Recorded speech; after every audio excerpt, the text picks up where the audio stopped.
Judulnya apa? Hari-hari terakhir Yesus. Hari-hari terakhir Yesus.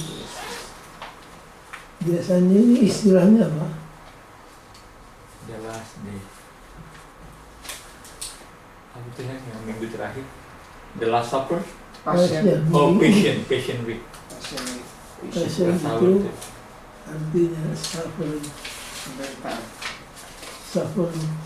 Itu di mana apa? Via de la Rosa menurut ya? Iya. Itu nama jalan. Nama jalan. Oh, nama jalannya tuh Via de la Rosa. Jalan. Enak lagunya.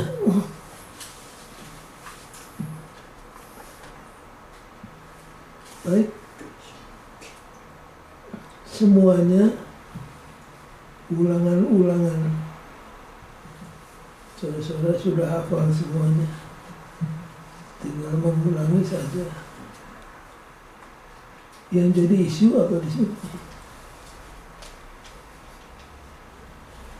Dalam pelajaran 12 yang jadi masalah adalah tentang apa? Jesus Freedom. Choice. Freedom And Oh. video. and freedom.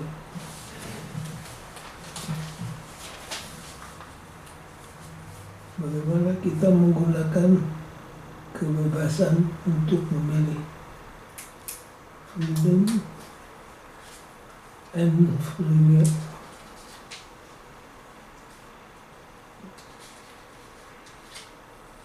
Dalam The Great Controversy, peperangan itu terjadi di pikiran kita. Kita bisa memilih untuk serahkan kemauan kita kepada Tuhan atau kepada pihak yang lain.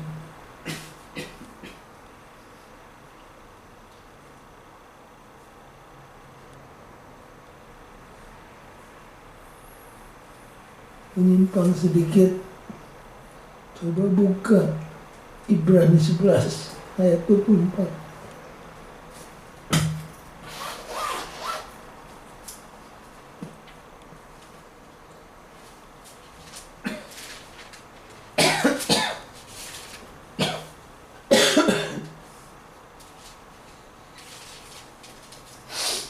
By faith, Moses, when he had grown up, refused to be known as the son of Pharaoh's daughter. Garis bawahi kata Refused. refuse.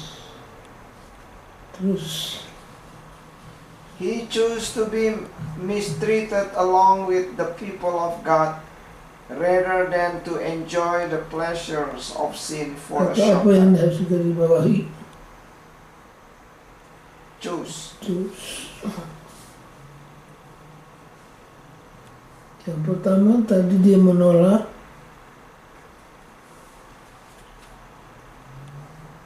Yang kedua dia memilih. Dan juga waktu di Babylon dia menolak. Masih ingat? Jadi kita diberikan kesempatan untuk memilih atau menolak dengan konsekuensinya.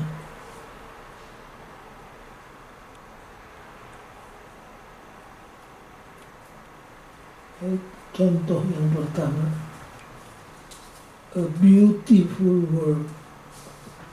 Ini tentang siapa? Maria. Maria yang mana? Magdalena. Maria Magdalena. Di sini terjadi perbedaan pendapat. Ada yang merasa bahwa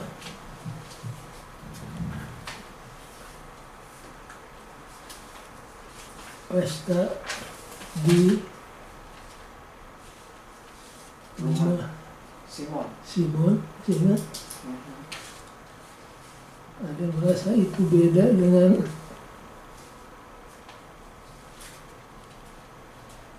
waktu Maria mencuci kaki Yesus dengan rambutnya, dengan minyak dan menyekanya dengan rambutnya. Kalau saudara periksa Alkitab Andrews yang terbaru, Mhm. di sana ada perbedaan. Padahal itu ditulis oleh siapa? Oleh Profesor Advent juga.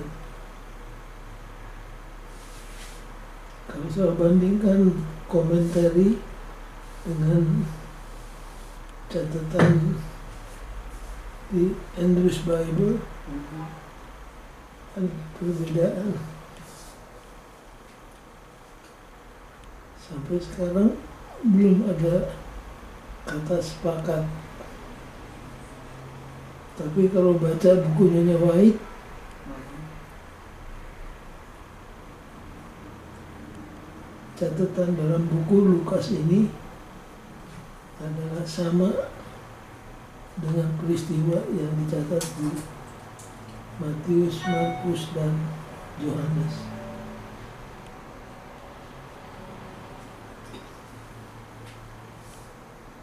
Dua-dua punya argumentasi yang cukup kuat. Jadi ada yang tanya, jadi Pak Sumarno ikut yang mana? Itu nama Magdalene kan bukan, itu kan nama kampung di mana dia datang. Iya betul. Cuma masalahnya pendeta dia kan tinggal di Betania.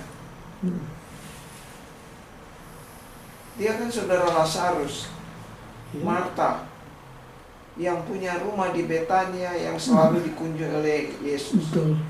Cuma kenapa dia disebut Maria Magdalena? Karena dia pernah tinggal di Magdala. Kenapa? Di situ ada isi money. Oh, Dia jatuh ke dunia yang gelap. gelap, dapat uang banyak. Itu lalu dia pindah ke Magdala. Di sana dia dikenal sebagai Maria Magdalena. Magdalena. Itu Nyonya White punya keterangan ya? Ya, kalau baca di Shadow Ages begitu. Inilah Maria yang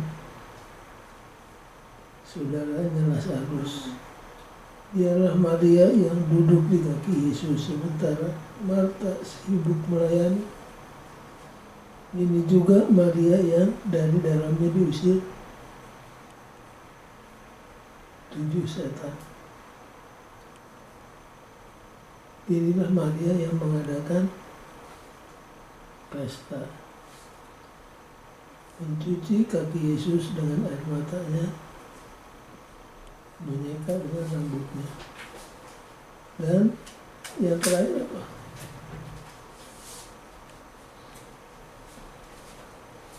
Dialah yang diberikan kesempatan oleh Tuhan untuk melihat Yesus. Waktu Yesus bangkit.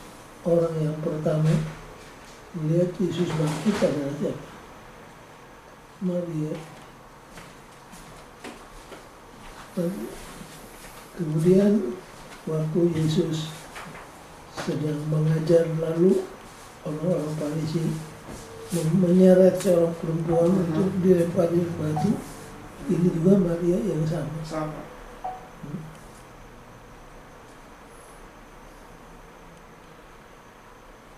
Banyak yang tidak setuju, termasuk di gereja Advent sendiri terbagi dua. Saya pribadi berdasarkan roh nubuat saya memegang Maria yang satu ini adalah sama dengan Maria yang dicatat dalam Lukas pasal 7. Nah, kenapa ada orang-orang yang merasa ini bukan Maria yang sama? Karena catatan di Lukas pasal 7 itu nampaknya terjadi pada awal-awal pekerjaan Yesus. Itu keberatan mereka. Sedang di buku yang lain catatan ini keluar kapan? Pada akhir. Ya, menjelang akhir.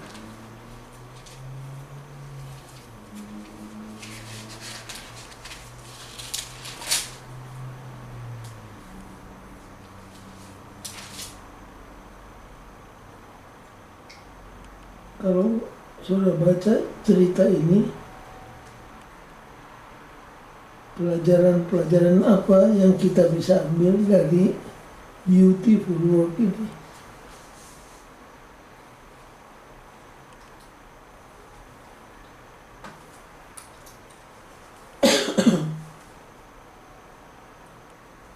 Apa saja yang bisa diambil untuk dijadikan contoh bagi hidup kita.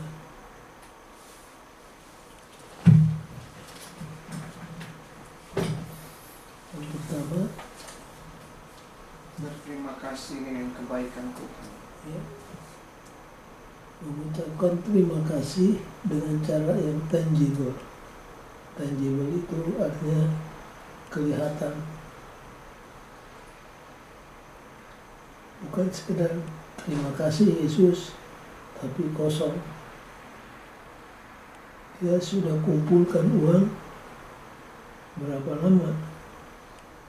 Gaji harian di zaman Yesus hanya berapa dolar, berapa dinar.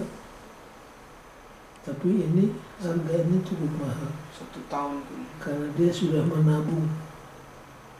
Dia mau berikan the best that she could untuk Yesus. Iya, pendeta.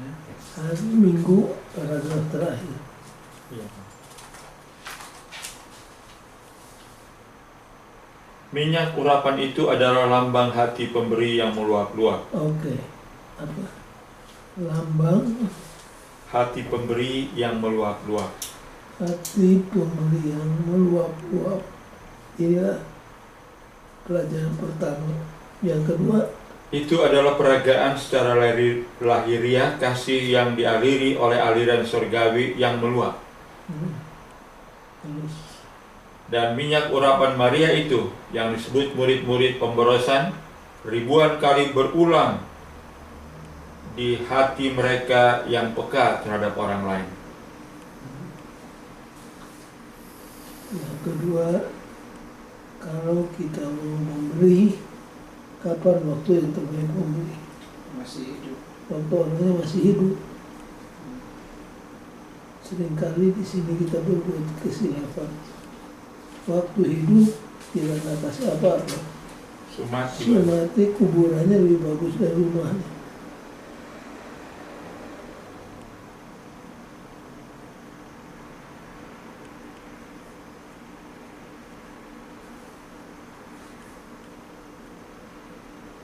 Sudah berapa? Dua. Kalau memberi, berilah dengan penuh pengorbanan. Symbol of the overflowing heart of the giver. Kalau memberi, berikanlah sementara orang itu masih Hidup. hidup.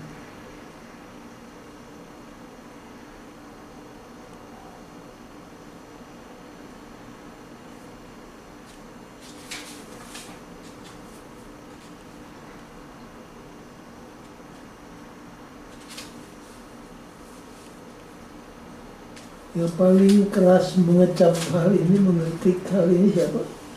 Yudas. Yudas merasa ini adalah satu Pemborosan. pemborosan. coba kalau dimasukkan di kas miskin, padahal bukan supaya masuk di kas miskin, supaya Judas bisa kebagian. Karena Judas ini, Benyamin katakan Judas ini pencuri.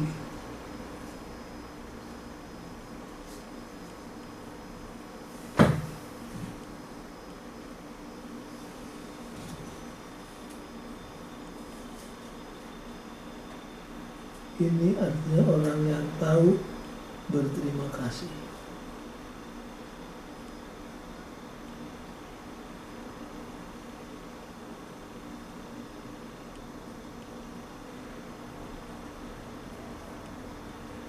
Sementara murid-murid mengkritik, Yesus gimana? Memuji. Memuji. Kemana saja Injil dikabarkan, perbuatan perempuan ini juga akan diingat, akan diberitakan. Jadi paling sedikit ada 5 significance daripada pembelian minyak Narwastujati ini.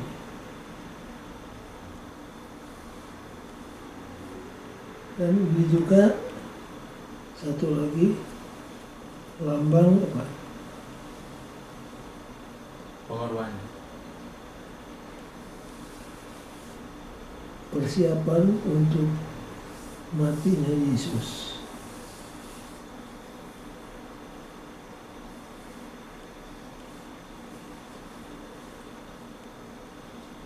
Memang Maria yang satu ini, dia sepertinya melihat sesuatu yang istimewa di kakinya Yesus.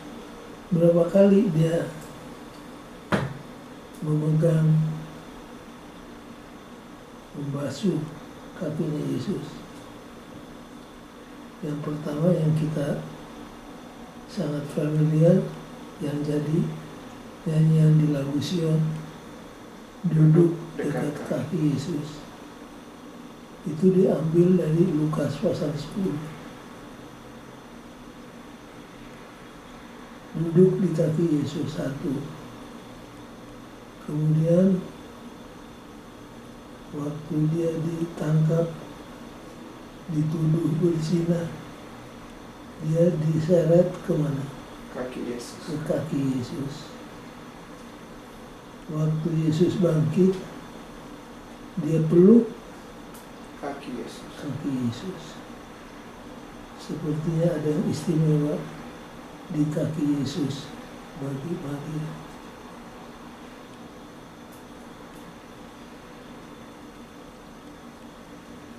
Baik, itulah beberapa pelajaran dari peristiwa yang satu ini.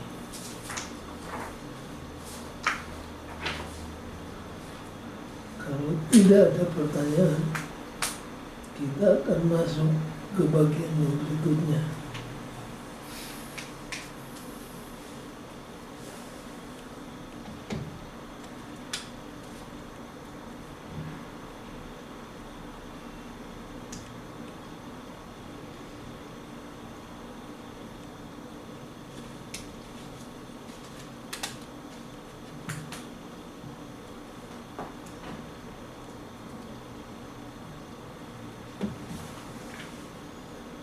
The New Covenant.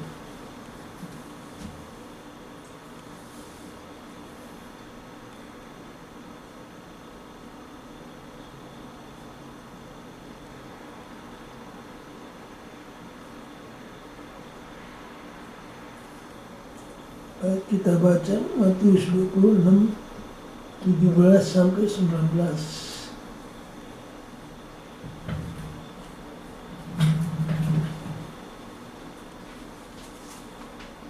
Bahasa Indonesia. Matius berapa? 26. 26, 17 sampai 19.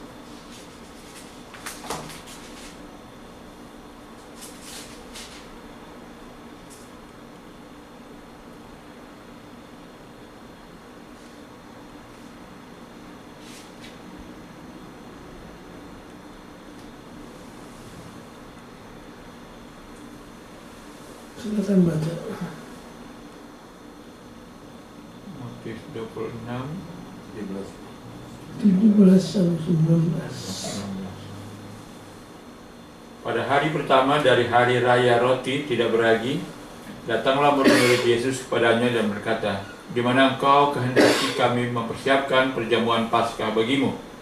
Jawab Yesus, "Pergilah ke kota kepada si Anu dan katakan kepadanya, Pesan Guru, waktuku hampir tiba. Di dalam rumah mulah aku mau merayakan Paskah bersama-sama dengan murid-muridku." Lalu murid-muridnya melakukan seperti yang ditugaskan Yesus kepada mereka dan mempersiapkan Paskah. Kalau saudara baca buku Imamat,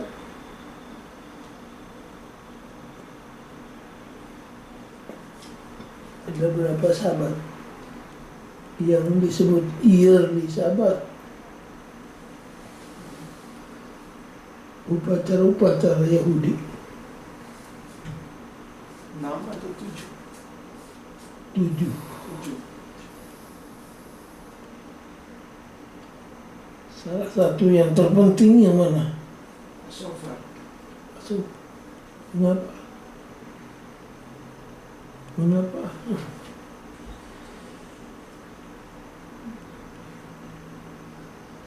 Mengingatkan bangsa Israel keluar dari Mesir.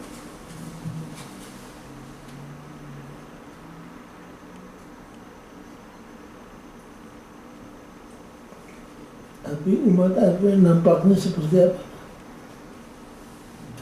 Tidak merayakan.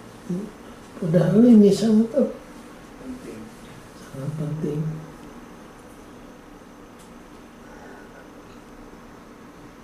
Mengapa?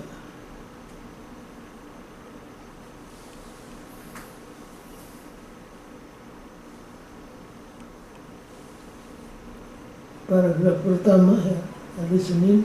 Iya, Yesus menunjukkan kepada mereka makna Paskah yang lebih dalam. Sebelumnya, paragraf sebelumnya. Kisah Keluaran, The story, ya. Kisah Keluaran tentu saja adalah sebuah kisah penebusan akan kelepasan, suatu karya yang Allah lakukan bagi mereka yang tidak dapat dilakukan bagi diri mereka sendiri.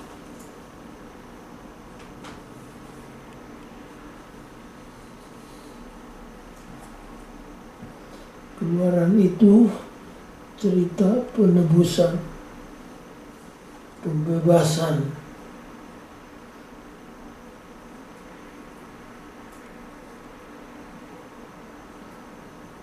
Ini adalah simbol yang pas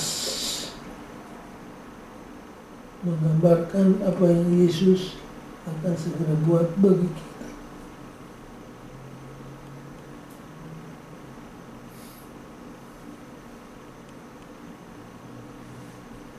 Mengapa di antara umat Advent seperti ada sikap yang tidak terlalu memperhatikan akan Passover ini. Itu kan yang dirayakan sekarang itu kan perjamuan. Ya.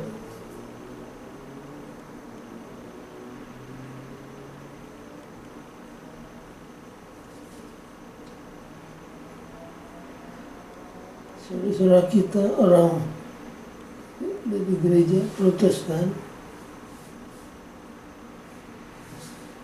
berdalih bahwa hari Sabat itu sudah diganti dengan hari Minggu. The Lord Day. Jadi di antara orang Advent seperti ada fobi, ada Minggu. Padahal tidak demikian. Hari Sabat sangat perlu, tapi kebangkitan juga sangat perlu untuk keselamatan.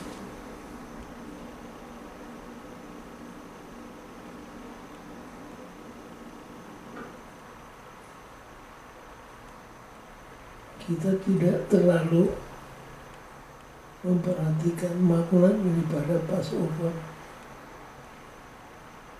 Padahal kalau kita pelajari, ini adalah simbol dibebaskannya umat yang orang berdosa masuk ke tanah perjanjian.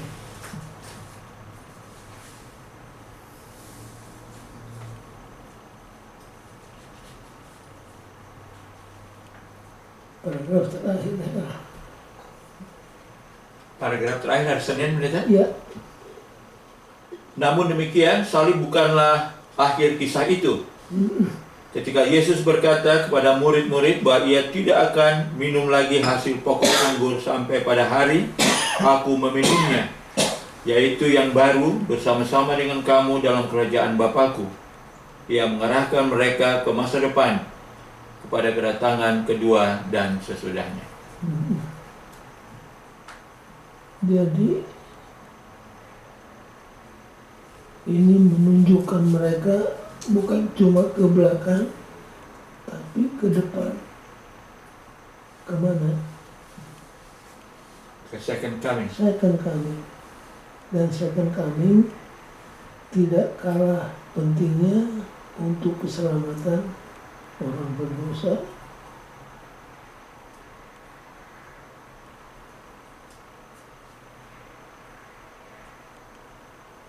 Jadi ada semacam hobi di antara orang Advent tentang Paskah ini. Padahal kalau dipelajari sejarahnya, konteksnya, kita dapati bahwa ini sangat diperlukan untuk keselamatan manusia dari dosa dan akibat-akibatnya.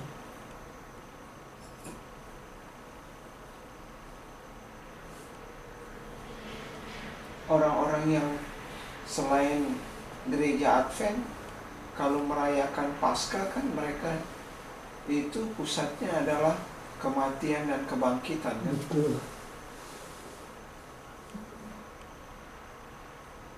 Jadi seharusnya itu mendapat tempat dalam kebiasaan ibadah orang Advent. Kalau kita yang sangat kita perhatikan, sangat teliti dan sangat cermat, yaitu hari apa? Sabat. Hari Sabat. Tapi kalau baca pelajaran ini, kita juga diajak untuk mengingat pembebasan yang diadakan Tuhan kepada bangsa Israel, yang merupakan gambaran simbol bagaimana Tuhan membebaskan Israel rohani dari Mesir duniawi untuk masuk ke Kanaan semawi.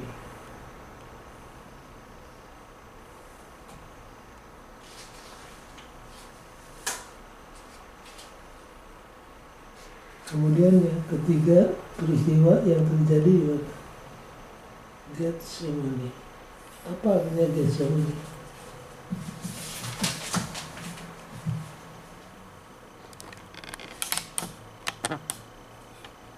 Ada yang tahu? Kalau Golgota apa? Tengkorak, Bukit Tengkorak. Kalau Getsemani, bukit berdoa.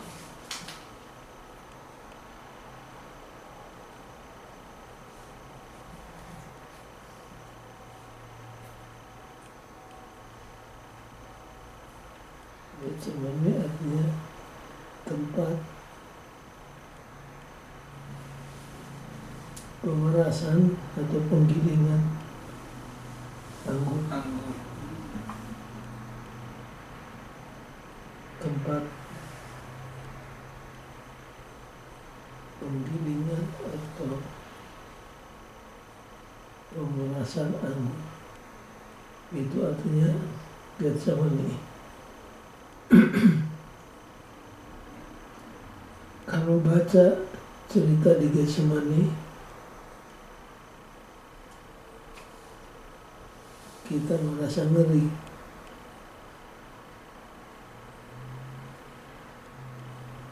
Melihat siapa? Melihat Yesus bergumul menanggung beban dosa seisi dunia.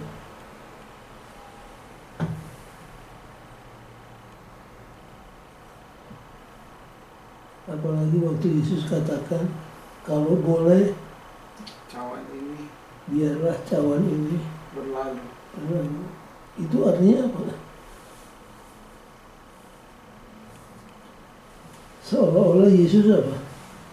Give up. Give up karena beratnya pikulan dosa di bahunya. Kita bersyukur, berterima kasih karena kalimat itu tidak berhenti dengan titik, baru koma. Selanjutnya apa?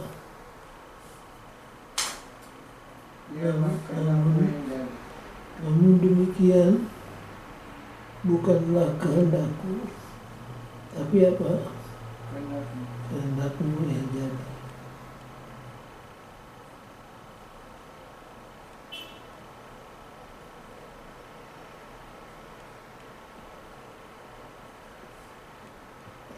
Banyak orang Kristen lalu menggambarkan penderitaan Yesus yang ditekankan adalah apa? Penderitaan secara Fisik. Contohnya film yang terkenal dari Mel Gibson, masih ingat? Saudara lihat tidak? Iya. Memang mengerikan, sangat mengerikan. Menurut cerita, bukan cuma orang Kristen, saudara-saudara kita dari Islam pun merasa ngeri melihat film itu. Tapi kalau kita analisa lebih jauh, memang Yesus secara lahiriah menderita. Itu dipaku, entah lewat telapak tangan atau lewat pergelangan, bisa dibayangkan sakitnya gimana. Dan salah satu cara menghukum kriminal di zaman Yesus adalah dengan apa? Penyaliban ini. Jadi penyaliban ini adalah hukuman yang khusus untuk kriminal. Dan Yesus dianggap sebagai apa? Kriminal. Bukan cuma kriminal, Yesus ditaruh di tengah. Apa maknanya? Kepala kriminal. Dialah ring leader daripada kriminal.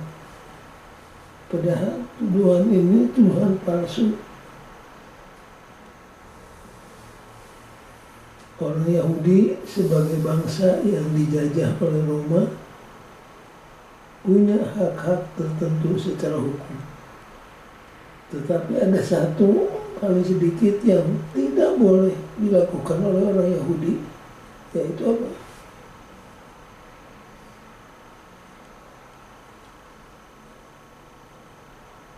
Apa yang tidak boleh dilakukan oleh orang Yahudi secara hukum, karena mereka adalah bangsa yang terjajah. Memutuskan hukuman mati. Ya. Capital sentence adalah hak daripada Roma. Orang Yahudi tidak bisa menjatuhkan hukuman mati. Jadi orang Yahudi mencari jalan bagaimana supaya Yesus kelihatan bersalah kepada Roma. Apa yang diteriakan orang Yahudi?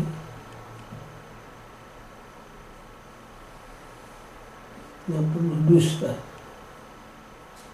Orang ini mengajarkan kami untuk membayar pajak.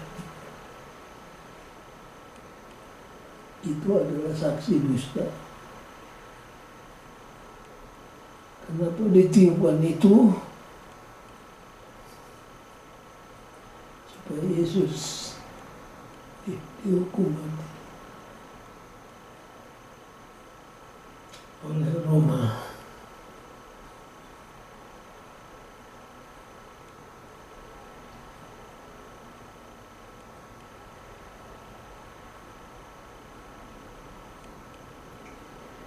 Penderitaan apa yang paling menyakitkan Yesus selama proses penyaliban?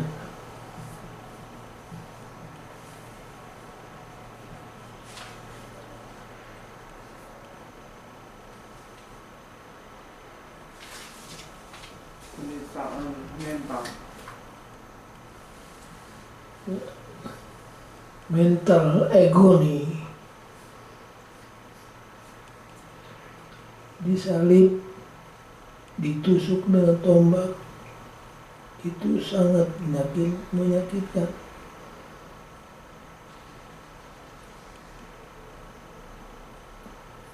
Tapi derita yang paling berat yang ditanggung Yesus adalah apa? Mental agony. Yaitu dia merasa dia ditinggalkan.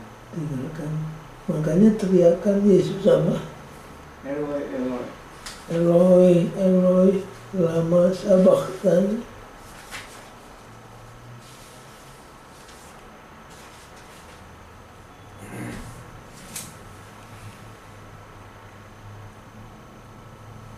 Kemudian menurut nubuatan, kalau Yesus disalibkan, satu tulang pun tidak ada yang Patah. patah.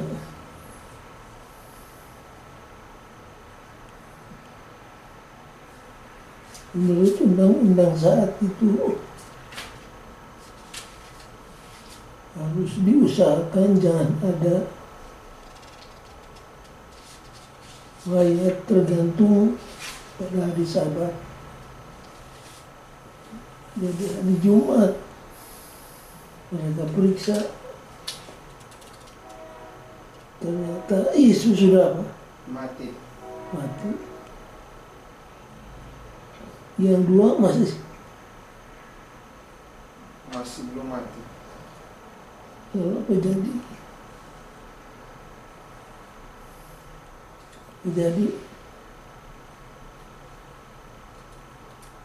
Waktu mereka lihat masih hidup, Kakinya dipatah. kenapa kakinya dipatahkan? Karena kaki itu adalah penahan beban dari tubuh. Jadi kalau dipatahkan, itu tubuh tidak ada yang menopang lagi sehingga mempengaruhi pernafasan. Itu yang kata terakhir yang paling penting. Jadi kalau orang disalib, supaya bisa bernafas, kakinya harus dijejakkan, baru dia bisa menghirup oksigen. Jadi kalau kakinya dipatahkan, oksigen tidak masuk ke dalam tubuhnya, otomatis dia Mati. dia mati.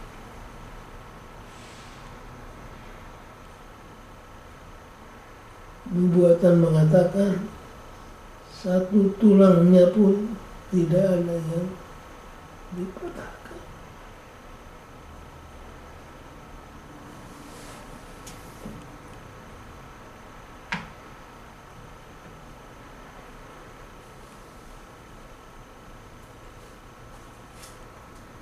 Salah satu bentuk siksaan yang paling menyakitkan adalah apa? Penyaliban. Karena orang dibiarkan mati pelan-pelan.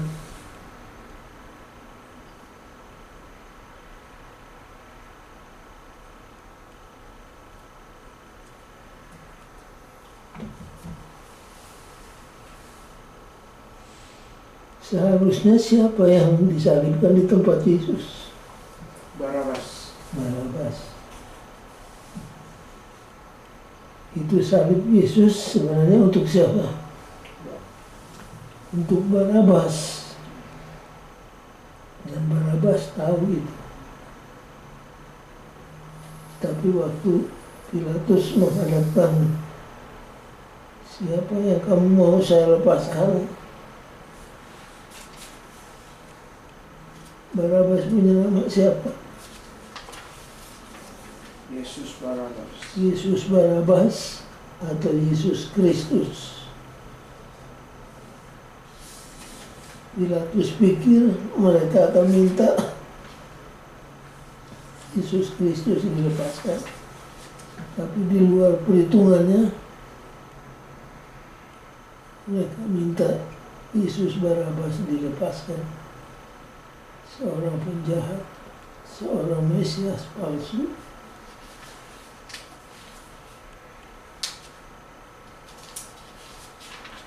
Dan saya bisa bayangkan, ini imajinasi saja.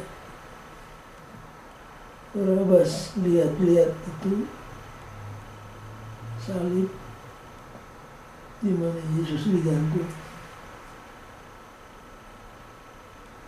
Seharusnya aku yang disalib itu.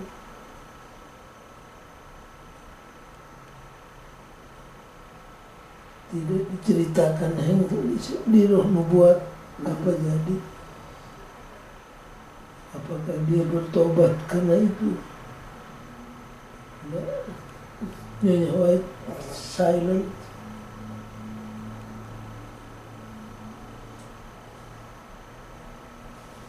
Tapi Barabas adalah orang yang bisa mengatakan dengan pas, seharusnya aku yang tergantung di salib itu. Tapi orang ini mati di tempat aku. Siapa itu Barabas?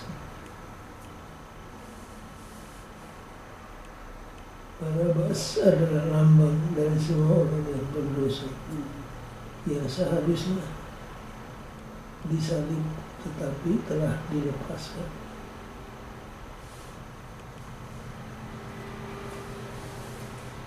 Kalau kita selamat nanti di surga,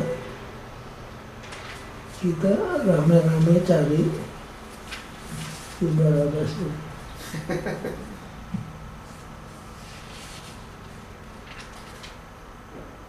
Yang jelas pencuri yang satu ada di sana.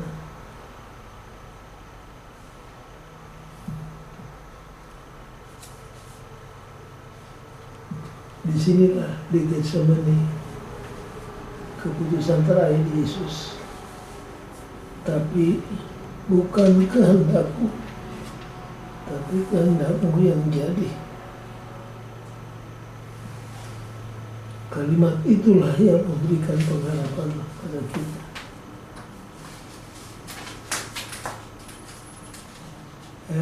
Iya, hari Selasa, paragraf ketiga. iya.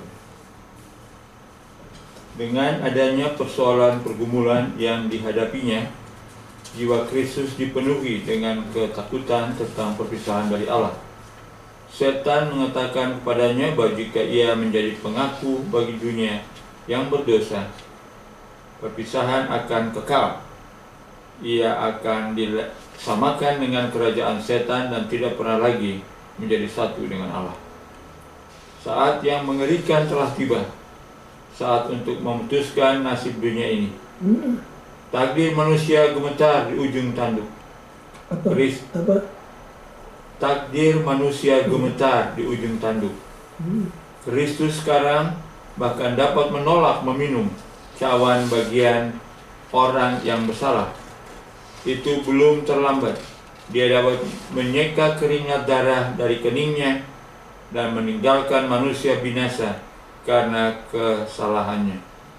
Dia dapat berkata, biarkan si pelanggar menerima hukuman dosanya, dan aku akan kembali ke Bapakku.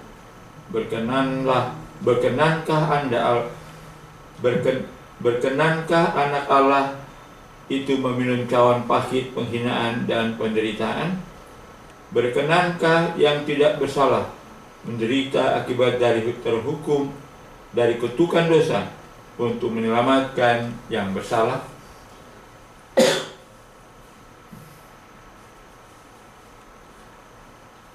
Saudara masih ingat sutradara film di Hollywood namanya Martin Scorsese? Entah dia dapat ilham dari mana, dia bikin film berjudul Jesus the Son of God. bukan Superstar. Jesus Superstar. bukan The Last Temptation. The Last Temptation ini menurut si Martin Scorsese, waktu Yesus mau disalib atau sudah disalib tapi belum mati, datang Maria Magdalena menggoda Yesus, kenapa susah-susah kamu disalib? Turun saja dan mari kita kawin. Turun Yesus dari salib, kawin. Tapi kemudian karena Tuhan marah, dia tinggalkan Maria. Waktu film ini mau disebarkan, kaum Muslim Indonesia menolak, melarang film tersebut. Makanya film itu tidak pernah beredar di Indonesia.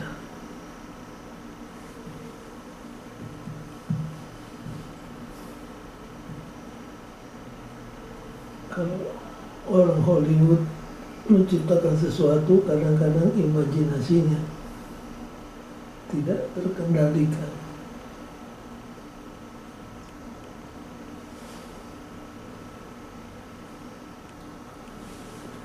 Setelah Getsemani,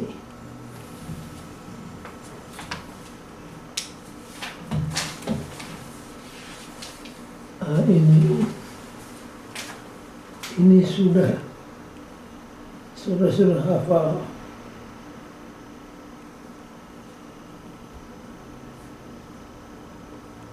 Pertama-tama Judas tidak dipilih oleh Yesus.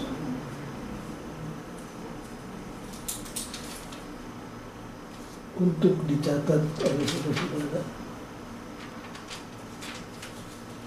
Judas apa? Judas melamar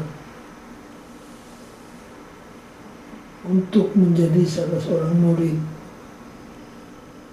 Waktu Judas melamar, Yesus punya statement apa? Serigala ada lubang. Ya, itu statement ditujukan rupanya kepada beberapa orang, termasuk siapa? Judas. Judas akhirnya diterima menjadi salah seorang murid.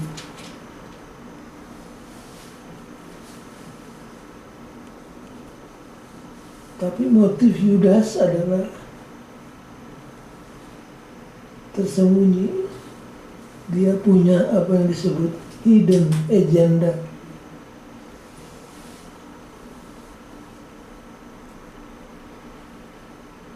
Kalau Iskariot itu apa artinya? Tempat. Banyak orang pikir Iskariot itu nama bapaknya Yudas. Iskariot, Judas dari kampung Iskar.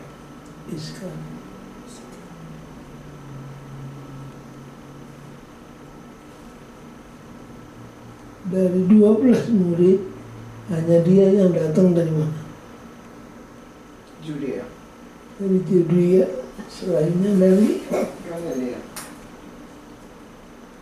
dan orang Judea ini menganggap hina orang-orang Galilea.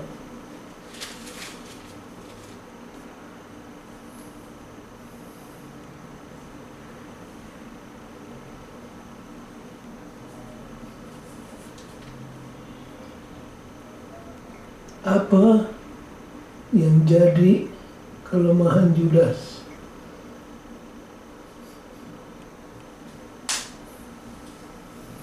Tamak akan Takut menerima resiko. posisi dan uang.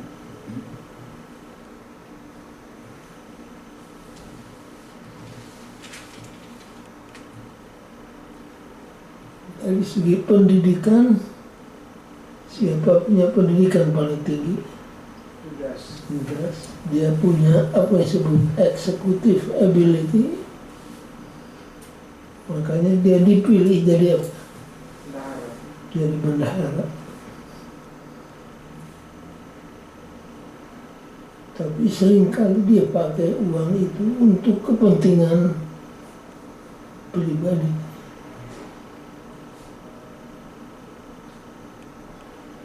Paling sedikit 2 kali Judas kecewa besar dengan tindakan Yesus.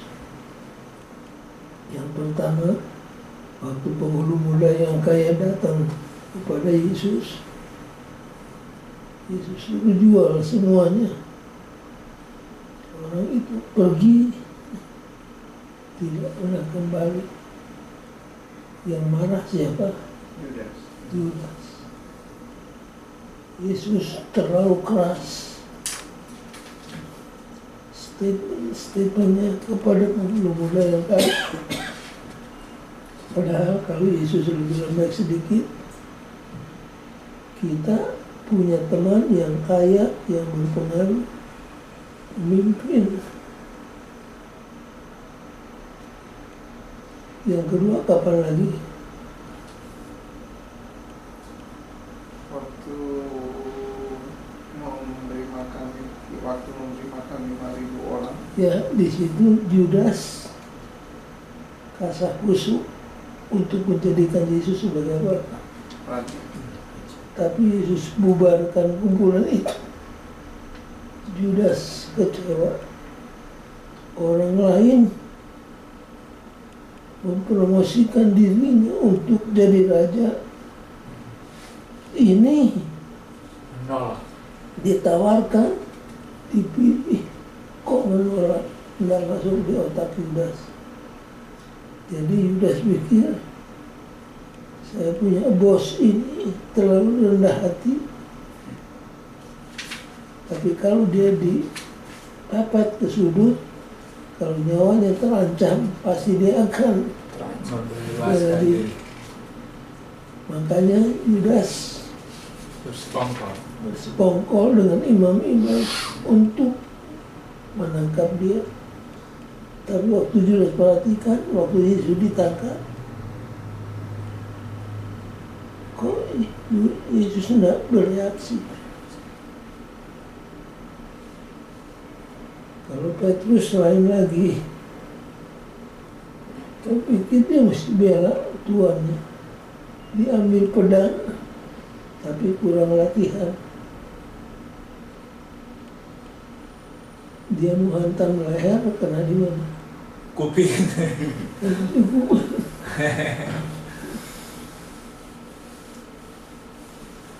Apa Yesus katakan?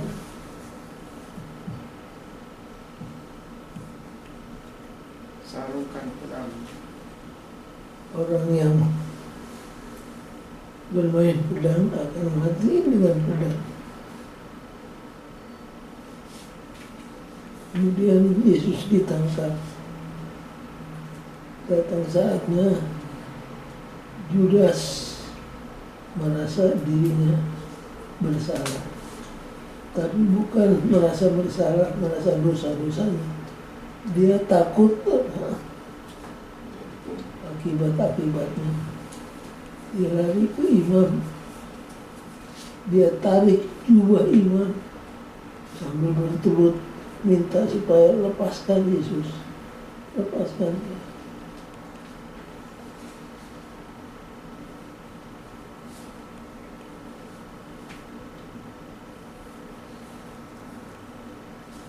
Yudas punya pertobatan dalam bahasa Greka disebut apa?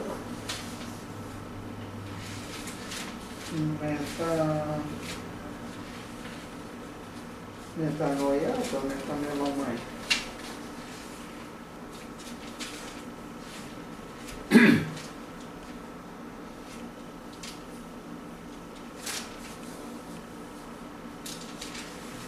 Coba kita buka dua ayat. Matius 26.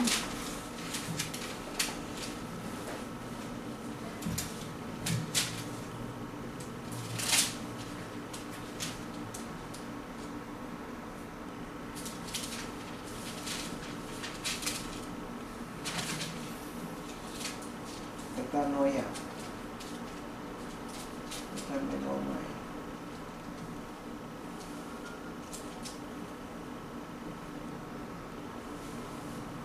File baca Matius 26 ayat 75. Matius 26 ayat 75.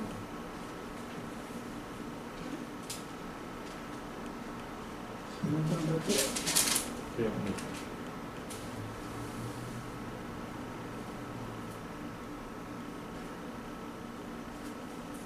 Maka teringatlah Petrus akan apa yang dikatakan Yesus kepadanya. Sebelum ayam berkokok, engkau telah menyangkal aku 3 kali. Lalu ia pergi keluar dan menangis dengan sedihnya.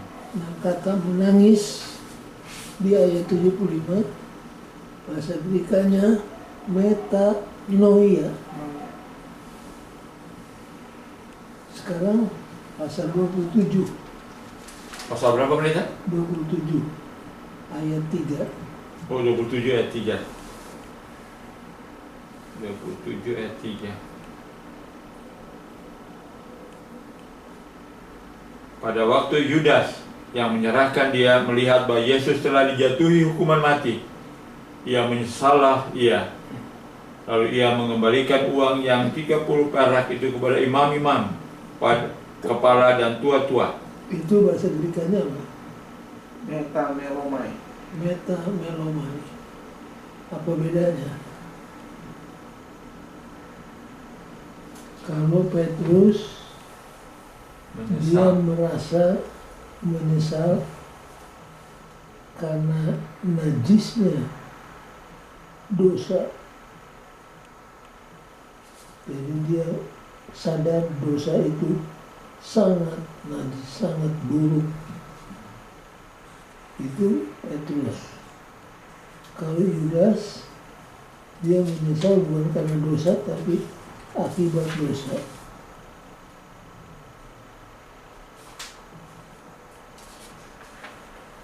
Dan Petrus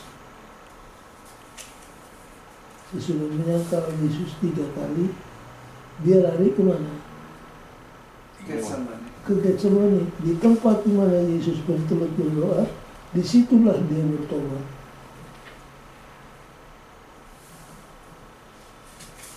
Jadi kalau Petrus bertobat dan diampuni, Judas dia lari kemana? Ke sebuah tebing. Dia lihat ada sebatang pohon, dia ambil tambang. Cuma tambangnya kurang kuat, tidak bisa menahan bobot badan Judas.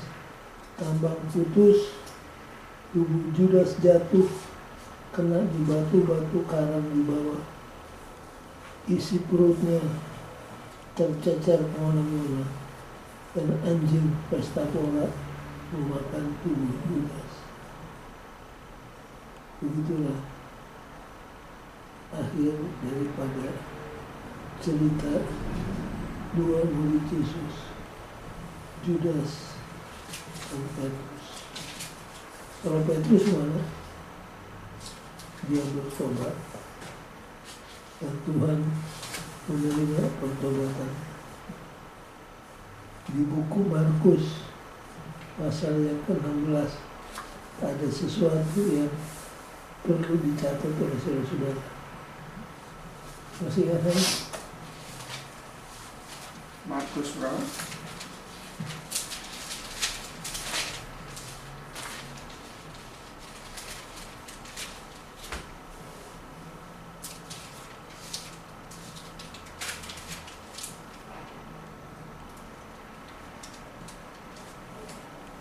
Ayat 7. Markus pasal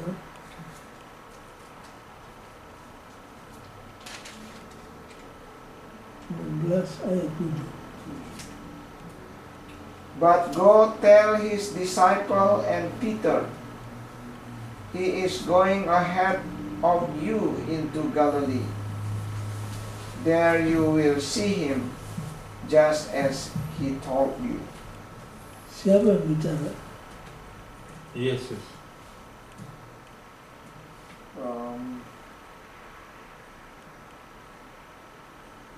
Oh, enggak.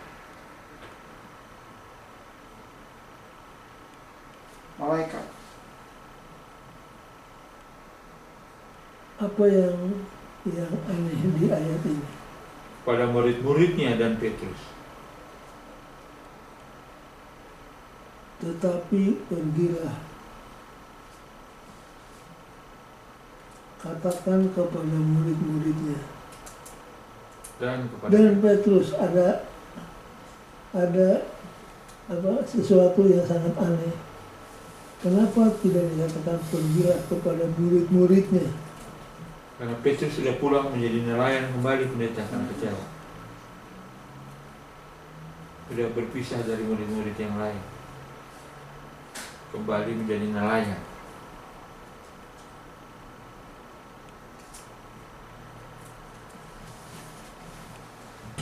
You nggak bisa buka nggak di Sharp Ages?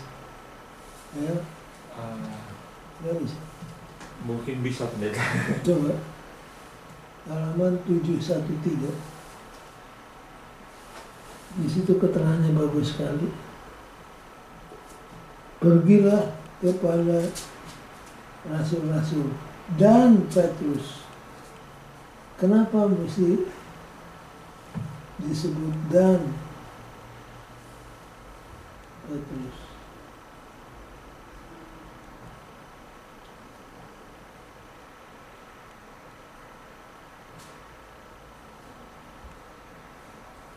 Banyak orang mengira Iya, yang halaman berapa, pendeta? 713. Ini bukannya Desire of Ages online. Oke. Waduh. Judulnya tentang yang mana, pendeta? Ini banyak sekali. Pasal berapa, pendeta? Di Sharp Ages 713. 7, tunggu, pendeta. 713 berarti itu di bawah Pilate Judgment Hall, pendeta? All Calvary. Ini sudah kebangkitan. Or Judas. Terus Bukan. terus Calvary. Before Annas and Court. And Joseph Tom, the Lord is risen. nah itu dia. The Lord is risen. Iya, pages. Di sini pagesnya berbeda nih, pendeta. Iya, 7 mulai 779. coba baca. And the night of the first day of the week had worn slowly away. Terus The darkest hour just before daybreak had come. Christ was still a prisoner in his narrow tomb. The great stone is a place. The Roman seal was unbroken. The Roman guard were keeping their watch, and there were unseen watchers. Hosts of evil angels were gathered about place that is been possible. The prince of darkness with his apostle army both have kept forever seal the tomb, the held Son of God. But a heavenly host surrounded the sepulchre, angel that excelled, and the strange were guarding the tomb and waiting to welcome the Prince of Life. And behold, there was a great earthquake, for the angel of the Lord descended from heaven, clothed with panoply of God. This angel left the heavenly town. The bright beam of God's glory went before him and illuminated his pathway. His countenance was like lightning, and his raiment white as snow. Terus dikit. And for fear of him, the keepers did shake and became as dead men. Now priests and rulers were in the power of your God, brave soldiers that have never been afraid of human power are now captives, take without sword or spear. The face they look upon is not the face of mortal warrior. It is the face of the knights of the Lord host. These messages is he who filled the position from which Satan fell. It is he who on the hill of Bethlehem proclaimed Christ's birth. The earth trembled, and his approach, the host of darkness flee, and he rolled away the stone. Heaven seemed to come down to the earth. The soldiers see him removing the stone as he would be pebble, and hear him cry, Son of God, come forth. Thy Father called thee. They see Jesus come forth from the grave, and hear him proclaim over the sepulchre, I am the surrender, a resurrection, and the life. As he come forth in majesty and glory, the angels host how low and adoration before the Redeemer, and welcome him with a song of praise. Kalau dibaca terus nanti akan ketemu kalimatnya begini. Mengapakah waktu malaikat menyuruh orang-orang yang sudah melihat Yesus bangkit, menyuruh pergi ke siapa? Ke Galilea. Go tell his disciples. Kalau his disciples itu siapa? Murid-muridnya. Murid-murid. Yang aneh di sini ada statement disciples and Peter. Kenapa Peter mesti disebut? Dia katakan untuk memastikan pembaca tahu bahwa Petrus juga masih murid. Artinya Petrus sudah diterima pertobatannya. Jadi status Petrus tetap murid. Bukan karena penyangkalannya lalu dia terbuang seperti Yudas. Itu maksudnya. Nanti bisa dibaca, kalau dibaca terus yang jangan lupa halaman 713. Baik, dari Petrus bertobat dengan sungguh-sungguh. Yang kasihan siapa? Judas. Sudah. Judas hilang untuk selama-lamanya. Waktu Yesus mencuci kaki Yudas, sebenarnya itulah kesempatan untuk Yudas karena Bertobat. bertobat. Kalau dia bertobat waktu dibasuh kakinya, dia selamat. Tapi sayang, catatan Alkitab mengatakan Yudas meninggalkan ruang kerjanya dan Malam lah. hari pun Malam. malam lah. Ya memang sudah malam waktu itu, tapi bagi Yudas itu malam artinya sudah Malam yang gelap. tidak ada kemungkinan untuk bertobat. Jadi begitulah cerita minggu terakhir Yesus di bumi. Tapi buat kita yang paling menyenangkan adalah karena Yesus akhirnya bangkit dari kuburan dan memberikan kepada kita tugas untuk apa? Apa perintah Yesus? Pergilah.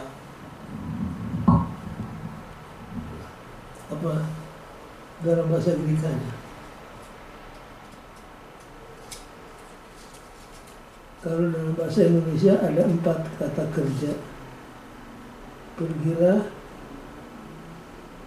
ajarlah, Dan baptis. baptiskanlah, jadikan mereka jadi murid. Kalau dalam bahasa Greka hanya satu perintah. Disciples. Jadikan segala bangsa muridku. Itu perintahnya. Jadi lain kali kalau saudara disuruh khotbah di AB atau personal ministry, kalau saudara memilih ayat Matius 28 ayat 18-20, jangan tekankan pergilah. Kalau saudara tekankan itu salah, tekan tombol saudara. Bukan itu yang harus dipuji. Yang harus ditekan adalah jadikan segala bangsa muridku. Bagaimana caranya? Pergilah, Ajarlah. ajarlah, Dan baptis. dan baptiskanlah. Itu rekonstruksi daripada Matius 28 ayat 18-20. Jadi tugas kita menjadikan segala bangsa murid Yesus. Itu Matius berapa tadi mana? Matius berapa yang suruh? 28 Ayat 18 menit. 18-20.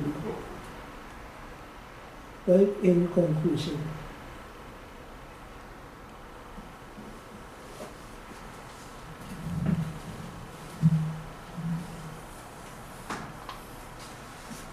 Baca. Experiencing Christ's final earthly hours breaks the human heart, embrace of self-centeredness. Therefore, inviting human soul to accept Jesus' salvation and companionship.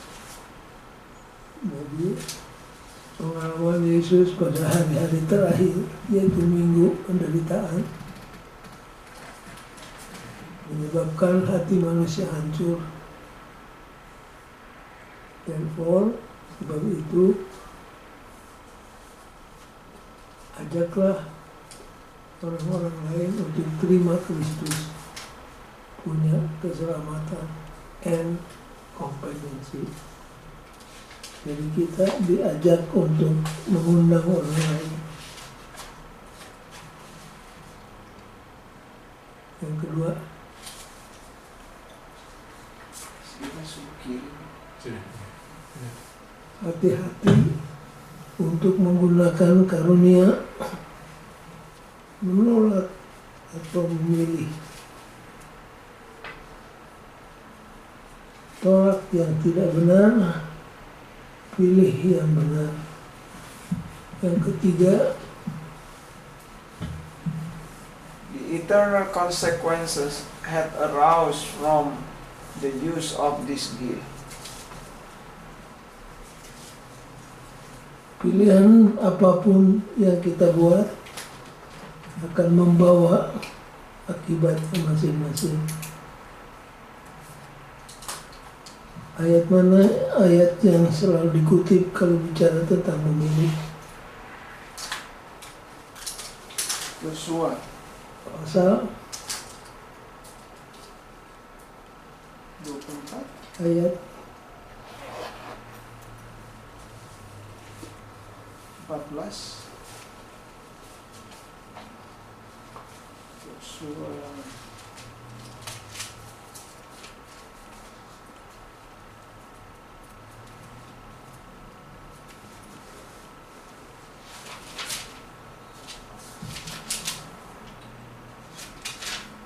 ya ayat 15. But if serving the Lord seem undesirable to you, then choose for yourself this day whom you will serve, whether the God your forefathers served beyond the river or the gods of the Amorite in whole land you are living. But as for me and my household, we will serve the Lord. Amin. Yosua berapa tuh? 24 ayat 15. Pilih siapa yang kamu sembah, Tuhan atau Mama. dewa-dewa. Amori. Tapi bagiku dan keluargaku, aku memilih siapa? Pilih Tuhan. Biarlah itu juga jadi pilihan kita.